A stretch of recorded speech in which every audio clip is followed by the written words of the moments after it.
এমনি আমি বিশেষ পছন্দ করি। আমি কাজ ছাড়া বেশি খেজুর করতে পছন্দ করি না। কাজ is my only priority and my only task. Dev আর মমতা তৃণমূল করবে না, এবার এমনটাই জানালেন রূপা গাঙ্গুলি।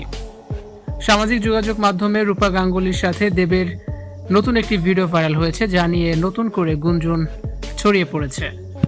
বিধানসভা নির্বাচনের পর রাজ্যের রাজনৈতিক সমীকরণ যখন প্রতিনিয়ত বদলাচ্ছে, ঠিক তখনই বিনোদন ও রাজনীতির মেলবন্ধনে এক নতুন জল্পনা দানা বেঁধেছে।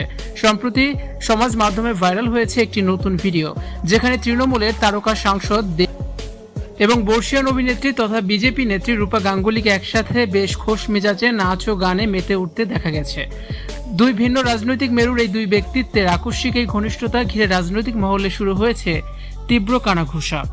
ভাইরাল হওয়া ভিডিওতে দেখা যাচ্ছে একটি ঘরোয়া অনুষ্ঠানে রূপা গাঙ্গুলি ও দেব অত্যন্ত আনন্দময় পরিবেশে সময় কাটাচ্ছেন। একে অপরের সাথে তাল মিলিয়ে হাসি মুখে নাচতেও দেখা গেছে তাদের।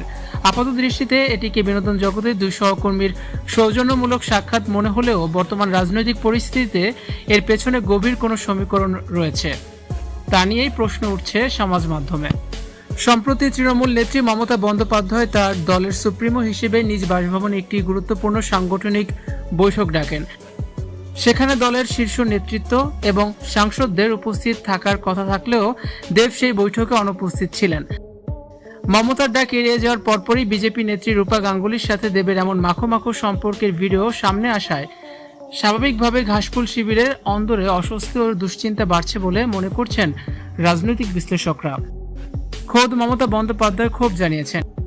রাজনৈতিক মহলে গুঞ্জন চলছে, দেব হয়তো তৃণমূলের বর্তমান সাংগঠনিক নীতি বা ফলাফলে পুরোপুরি সন্তুষ্ট নন।